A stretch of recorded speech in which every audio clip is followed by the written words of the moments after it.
Hello everyone, my name is Liliana Minor Portillo and today I'm going to talk about semantics and pragmatics.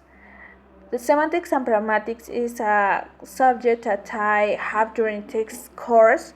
It was so interesting and I want to talk about what is semantics. Okay, the first one is what is semantics. In linguistics, semantics is the subfield that studies meaning.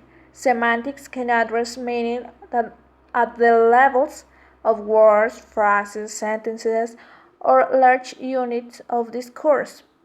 One of the crucial questions such units different approaches to linguistics.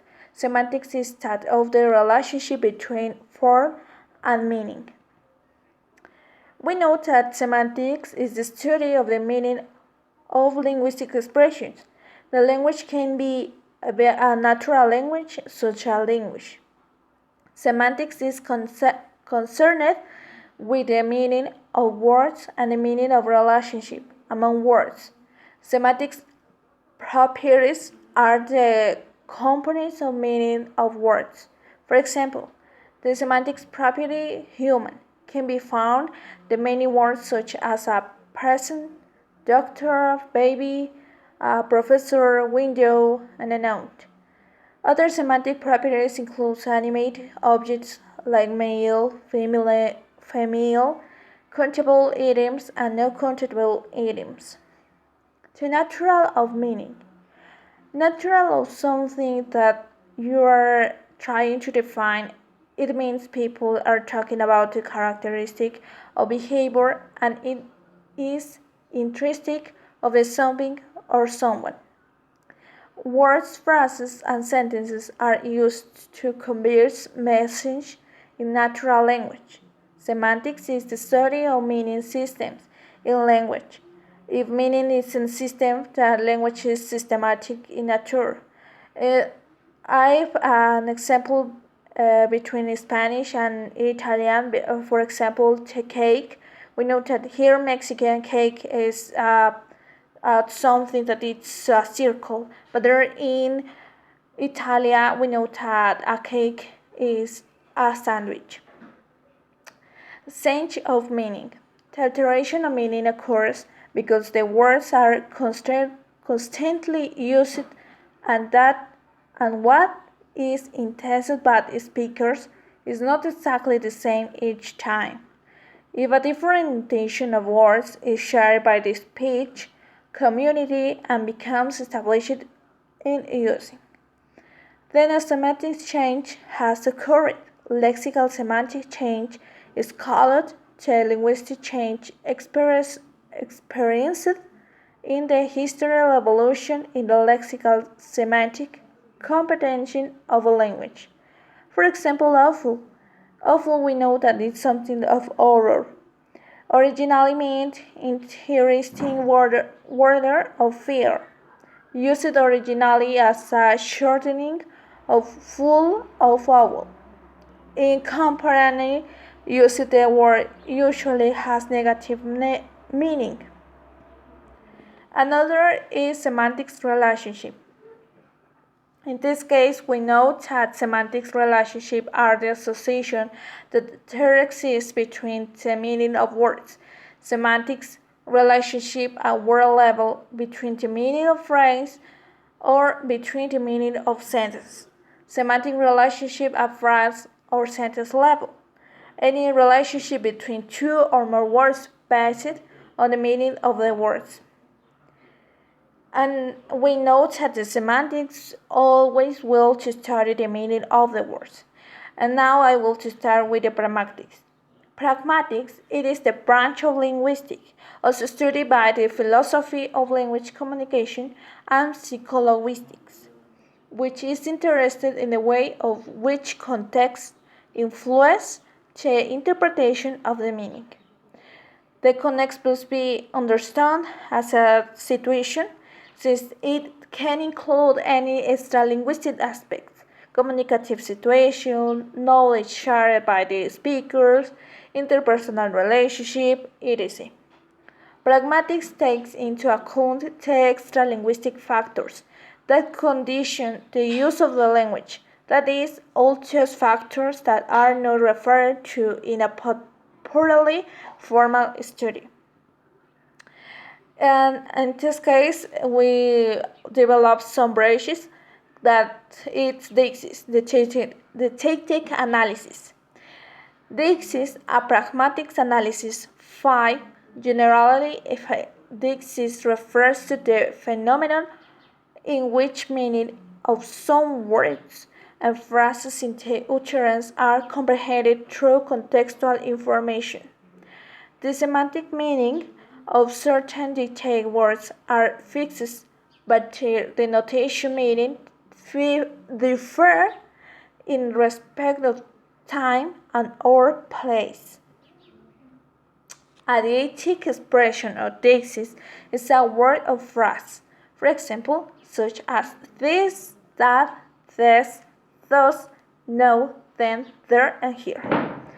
That points to the time, place, or situation in which speaker is speaking. Deixis is expressed in English by the way the personal pronouns, demonstrative, adverb, and tense. The term etymology comes from the Greek, meaning pointing or show, and is pronounced. Now I will to talk about the difference of reference and inference. I'm going to start with reference. Reference is a relationship between expression in a certain language. Whether you want to talk, whether you want to express with the people, and what is spoken about. Objective of the word. When such expressions are used in linguistics, the reference of the expression involves between possible objectives and the situation of the real word, whose relationship is described by this linguistic expression. Reference is the words we use to identify things are in some direct relationship to those things. It is an act in which speakers or writers use linguistic forms to enable a listener or reader to identify something. The linguistic forms. Mr. Wazowski used to refer to a man who always rode a little too fast in his motorcycle. A brand name is used to refer to the person. Now I will talk about inference.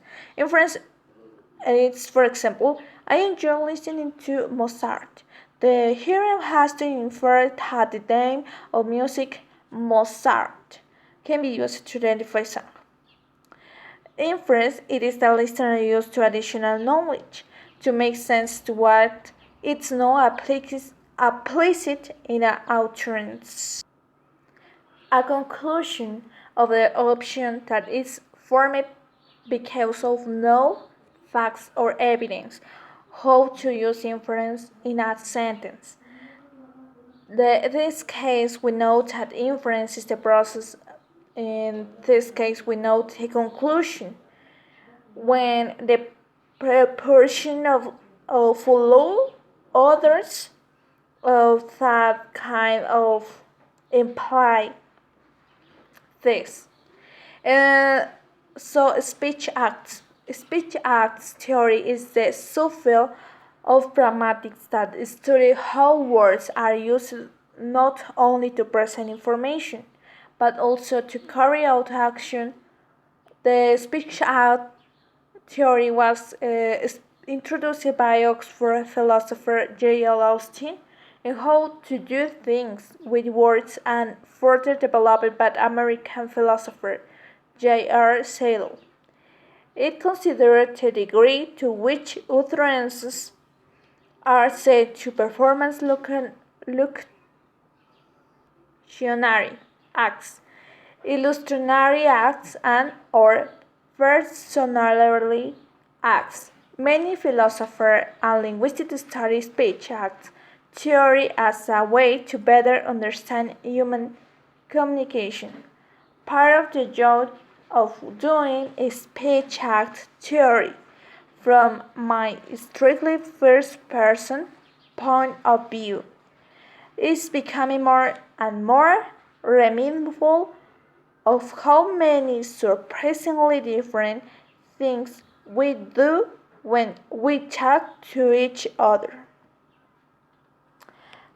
Now I will to talk about the difference between positive and negative politeness. Positive politeness. Positive phase refers to one's self-esteem, while negative phase refers to one's freedom to act. Participants can do this by using positive politeness and negative politeness, which pay attention to people positive and negative phases needs respectively. Positive politeness, solidarity oriented politeness oriented emphasizes shared attitude and values. In other case, negative politeness, power status and politeness distance oriented pace people respected and oppose intrude. One of them doesn't equal lack of politeness or rudeness. Now I will to start negative politeness. Negative politeness making a recourse less infringing, such as if you don't mind of it, if it isn't too much trouble. Respect a person's right to act freely. In other words, deference. There is a greater use of intense speech acts. Now I will to talk about the cross-cultural pragmatics. In this case, we're going to talk about the difference and the relationship of the people. Cross-cultural pragmatics analyzes the difference and similarities in the language behavior of people referring different language and cultures. Intercultural pragmatics, however, a relatively new discipline. Is interested in what happens when representatives of different first language and cultures communicate using a common language.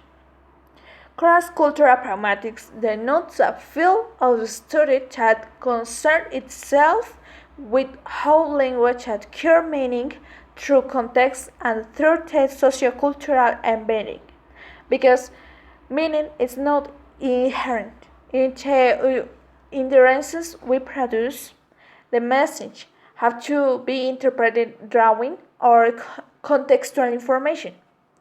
The dynamics between the speakers and his/her intercultural partners and the common knowledge that we share with our interlocutors. What is passion to the study of cross-cultural pragmatics is. Therefore, the notion is speaker interaction and the inference interlocutors draw from them. Speaker interaction and listener interaction are rarely fully aligned, and the change of the meaning of the line with that was interested decreases with the increase of cultural disparity. To enhance our ability to understand cultural difference and better enable sojourners and learners of foreign material appropriated with communication to their language. Cross-cultural pragmatics explores culturally motivated patterns of interactional preference in certain contextual settings. Pragmatic interlanguage. Interlanguage pragmatics is the study of the ways non-native speakers acquire, comprehend, and use linguistic patterns or speech acts in a second language. In education and linguistics, the system that the students of the second language builds as the learner, it is called interlanguage, a system that is clearly influenced by this mother tongue. At the beginning of the study of the influence of the mother tongue is very pronounced, but as the subject progresses in his/her skills in the second language, this influence decreases.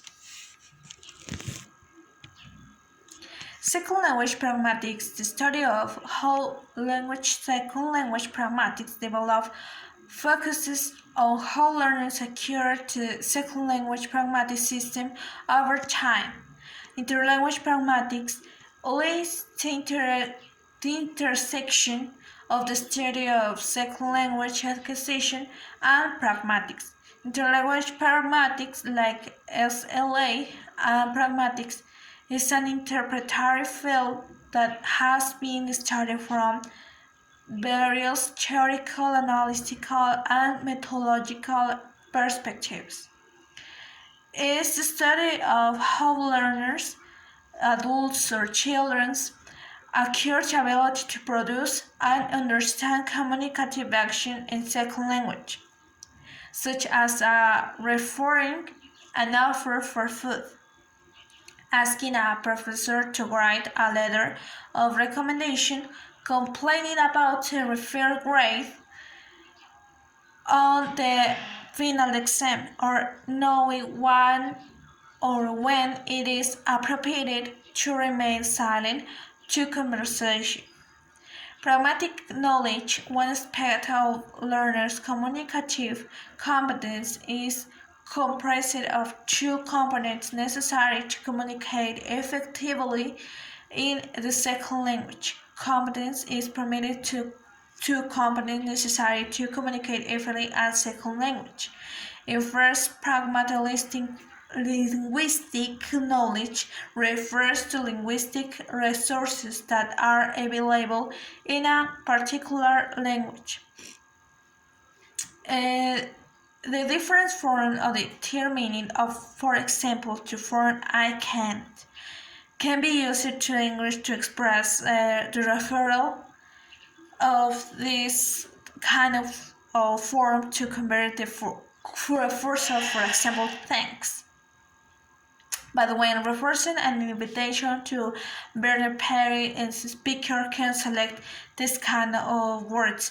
I am sorry, but I have plans. I don't know. I have to think about it.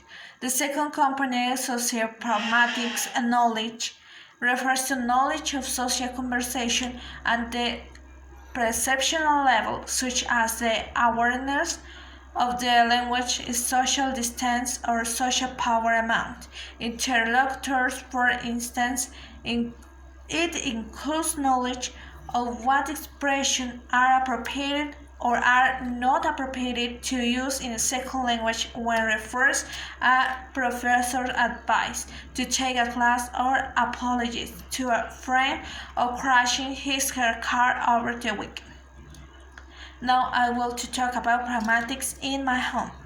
Pragmatics is the skill of using language socially and being able to adapt it to different situations.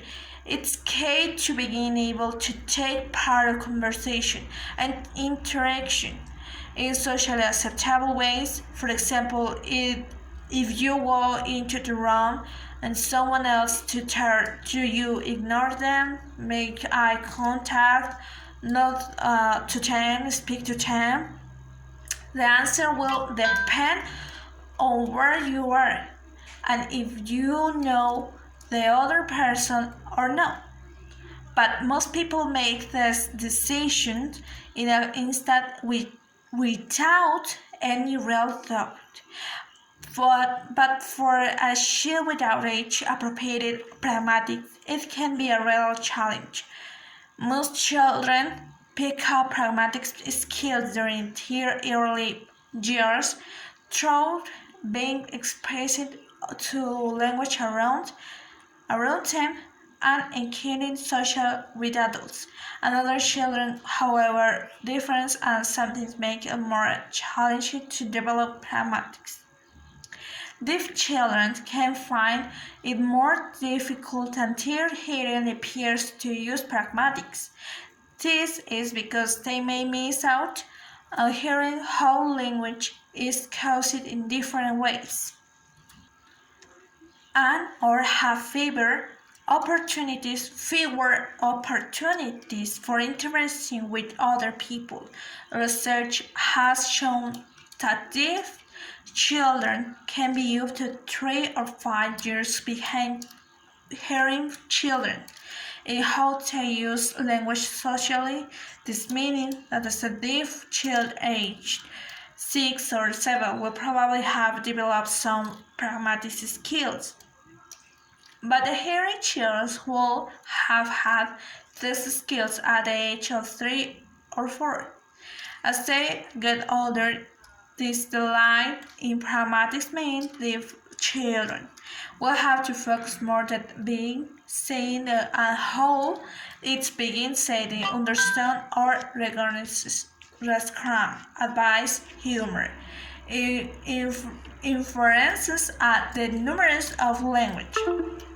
Even though the child has an age-appropriate language of words, and to many they may not have learned how to use this knowledge in socially appropriate manner. This can make it harder for deaf children to make friends, so it's important to encourage them to develop their pragmatics so they can form good relationships with family and friends, with the teacher, with the relatives. A good understanding of pragmatics. It's also important later in life.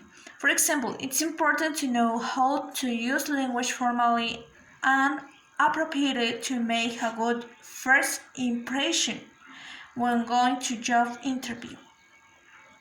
Now I will talk about pragmatics in the classroom. Being able to speak naturally and appropriately with others in variety of the situation. This is an important goal of many English as a foreign language learners, because the skill of speaking inevitably involves interaction with people and using language to reach objectives. For example, ordering food, making friends, asking for favors, or something that you want. It is crucial to a teacher or for teacher to explore activities that help to students learn to typical ways and express tests and other language functions, because they have a lot of kind of conversation and they can to interactive with the teacher, with the students, with someone that you want to pay the food or I don't know. But in this case, we know that the interactive between the people is so important, because in this case, we're going to get the conversation and the knowledge with some people. Now I will to talk about the tips of applying pragmatics. Use pleasing, teaching, and meaningful phrases to keep the acquisition of this language. Multiple opportunities to hear models of language use and use knowledge a language in different contexts. Teachers can learn about their students' native language use in a certain context as a reference point for where students are coming from and how students may be able to transfer or compare their native language use to English. Teachers can take classroom as the culture in itself to consider students' perspective when coming to American education setting, especially for outcomes and the acquisition of the language. Now, we know the teachers should offer the many push in teaching opportunities as possible to encourage student discussion and learning in the context of the classroom and or the real life situation. We know that they want to buy something in the supermarket, they want to interact with some people, and the student need to be immersed as much as possible in the language, routines, culture with the classroom, especially when the first days at weeks enjoying the new school and they want to talk with the people that are walking around the places. And these students active the forms structures to help to promote the students encourage. They will to will to develop skills and how is the learning and interactive with the people. In this case, we know what they know what is the meaning of someone the words. Reading and writing partnership, students' partnership are the essential piece of the strong readers and writing program. Students are paired with the readers and writers like themselves. They decided to read a lot of kind of books because they want to add someone of words for the vocabulary. In this case, they will to know what is the meaning of each one of the words, and they will to express the words and what does the sound like. Use this type of question at the guide discussion about classroom rules and routines with the teacher and with the students, whatever the years they will have, the age. And the learning English, they will have the meaning and the information for to get a potential together. And that's all for today. Thank you for listening about semantics and pragmatics. I want to invite you that you talk about all the kind of you want to learn of English, and I invite you that you study about semantics and pragmatics. Thank you.